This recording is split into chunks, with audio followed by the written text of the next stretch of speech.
Bismillahirrahmanirrahim. Assalamualaikum warahmatullahi wabarakatuh. Alhamdulillah, salatu wassalamu ala rasulillah wa ala alihi wa sahbihi wa man wala. Wa la hawla wa la quwwata illa billah. Rabbi syrah li sadri wa yassir li amri wa hlul 'uqdatam min lisani yafqahu qawli, amma ba'd. Kaifa halukum? Sabahul khair. Alhamdulillah, pada hari Rabu ini kita bertemu lagi pada mata pelajaran adab.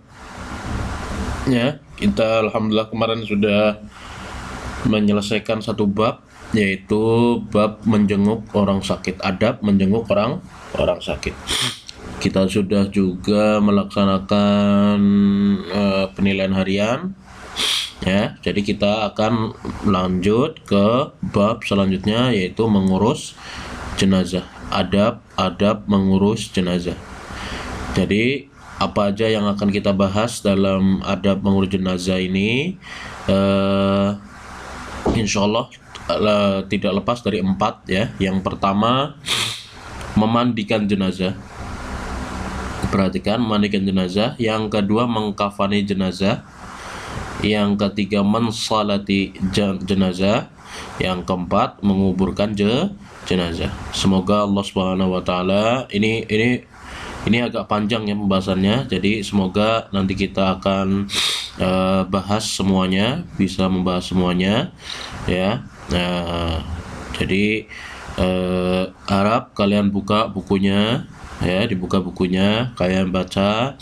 Kalau ada yang tidak dipahami, silahkan ditanyakan ke Ustadz. Jadi ini adalah ilmu seorang muslim ya kepada muslim yang lainnya. Jadi hak seorang muslim terhadap muslim yang lainnya itu ada 6. Salah satunya, apabila dia meninggal maka harus diikuti jenazahnya. Maksudnya harus diurus jenazahnya dengan baik. Diharapkan apabila ada orang-orang terdekat kita, Ustadz bukan mendoakan ya, tapi semua manusia, kullun nafsin dha'iqatul maut, setiap yang bernyawa itu akan mati, semua yang bernyawa akan meninggal. Jadi suatu saat misalkan orang-orang terdekat kalian ada yang meninggal, diharapkan kalian ikut andil, ikut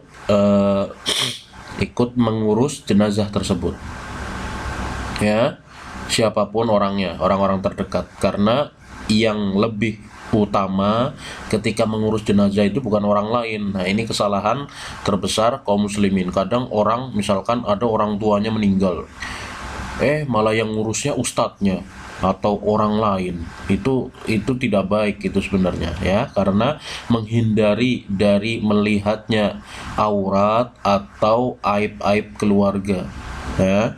Jadi yang lebih utama untuk mengurus jenazah dari memandikan, mengkafani, mensolati, menguburkan itu adalah semuanya dari pihak ahli waris atau keluarga. Paham tuh?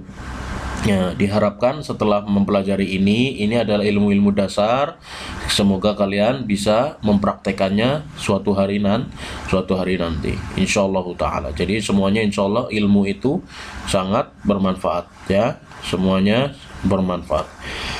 Jadi ada 6 poin yang akan kita bahas. Yang pertama, hukum mengurus jenazah. Mengurus jenazah ini maksudnya mengurus jenazah itu ada 4 ya. Yang pertama, mengurus dalam hal memandikan, mengurus dalam hal mengkafani, mengurus dalam hal mensolati.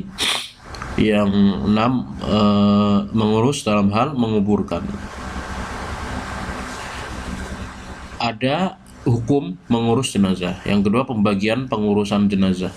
Yang ketiga, dan yang lain-lain tadi sudah Ustadz jelaskan. Jadi kita akan bahas satu persatu bagaimana tata cara dan adab-adab atau sopan santun kita terhadap jenazah. Jadi jenazah itu seperti seorang muslim juga, seperti orang muslim yang hidup. Apabila dalam satu hadis datang dari sabda Rasulullah SAW, berhati-hatilah kalian ketika mengurus jenazah. Apabila kalian mematahkan tulang si mayit atau si jenazah ini, maka dia juga akan merasakan sakit ya. Jadi kita harus hati-hati. Memang dia sudah tidak bernyawa, tapi mematahkan atau membuat patah tulangnya, misalkan kita lagi memandikan atau lagi mengkafani, kita tidak sengaja mematahkan salah satu, misalkan ya, jarinya gitu. Memang dia tidak akan teriak, tapi dia merasakan sakit juga. Oke ya, jadi kita harus memperhatikan adab-adab untuk mengurus jenazah. Yang pertama, hukum mengurus jenazah adalah fardu kifayah. Kalian tahu fardu kifayah? Fardu kifayah itu fardu itu ada dua. Perhatikan, kalian tulis ya di buku kalian, dibuka buku kalian, lalu tulis di atasnya fardu itu ada dua, ada fardu ain, ada fardu kifayah. Perhatikan, fardu ain adalah tidak ada di buku, kalian tambahkan, ini tambahan ilmu ini. Kalau fardu ain adalah wajib bagi setiap muslim, wajib bagi setiap muslim yang masih hidup, yang masih memiliki nyawa. Jadi contoh fardu ain adalah sholat atau puasa Ramadan. Itu wajib bagi setiap muslim, ya, tidak boleh diwakilkan. Jadi wajib, terkena per individu. Contoh sholat atau tadi puasa. Jadi dilakukan sendiri-sendiri dan tidak bisa diwakilkan. Memang ada ustadz fardu yang wajib yang bisa diwakilkan, ada. Nah, inilah namanya fardu kifayah. Fardu kifayah adalah wajib bagi sebagian kaum muslimin. Apabila sudah dilaksanakan oleh sebagian yang lain, maka gugurlah kewajibannya. Kalau tadi fardu ain belum gugur kewajibannya kalau belum dilaksanakan, ya. Kalau fardu kifayah sudah gugur kewajibannya ketika sebagian muslim yang lainnya sudah melaksanakan. Contoh Ustadz ambil contoh sholat jenazah, mensolati jenazah. Contoh, ada fulan meninggal di daerah kalian, lalu tidak ada yang mensolati sama sekali, maka itu menjadi fardu kifayah, yaitu wajib. Sebenarnya fardu itu wajib. Nah, apabila wajib ditinggalkan, maka dia akan mendapatkan dosa. Nah, apabila tadi si fulan itu tadi meninggal dan tidak ada yang mensolati, maka dosa seluruh kaum muslimin itu hadir, ya. Maksudnya seluruh kaum muslimin itu terkena dosa, walaupun yang tidak kenal sama jenazah tersebut. Faham?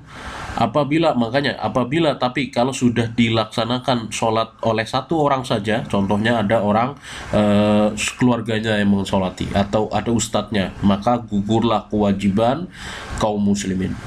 Contoh lain, azan. Di bumi ini, kita kan hidup di bumi, ya, di dunia ini, di bumi.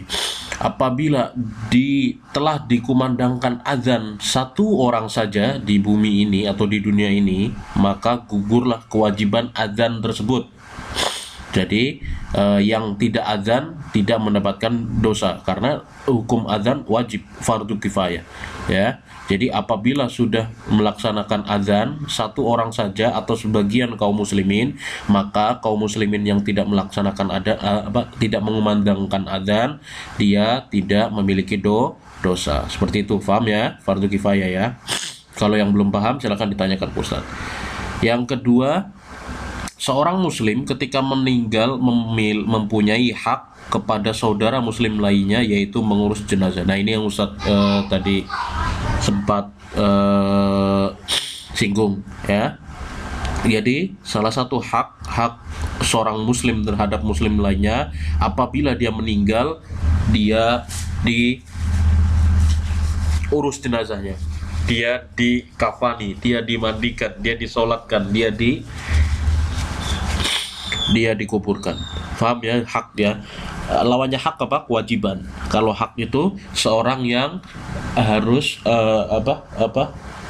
mendapatkan sesuatu dari orang lain. Contoh hak, ya. Contoh kalau hak itu seperti pekerja yang sudah bekerja kepada bosnya. Nah, dia memiliki hak setelah melaksanakan kewajiban. Kewajibannya apa? Pekerja. Contoh, dia bekerja di bangunan. Setelah dia bekerja 1 bulan atau seharian, dia mendapatkan hak, dia berhak mendapatkan gaji. Nah, itu namanya hak ya. Kalian tahu hak dan kewajiban. Kalau hak itu adalah sesuatu yang dia harus dapat setelah melaksanakan kewajiban. Nah, kalau kewajiban dia harus melaksanakan dulu. Nah, hak seorang muslim terhadap muslim yang lainnya yaitu mengurus jenazahnya. Jadi sangat besar pahalanya bagi seorang muslim, dan dia memiliki hak memang seorang muslim ya, selama dia muslim, benar-benar muslim, belum dan dia tidak kafir ya, dan dia memang kita tahu dia muslim. Baik, seperti itu aja. Insyaallah kita akan lanjutkan pada pertemuan yang akan datang.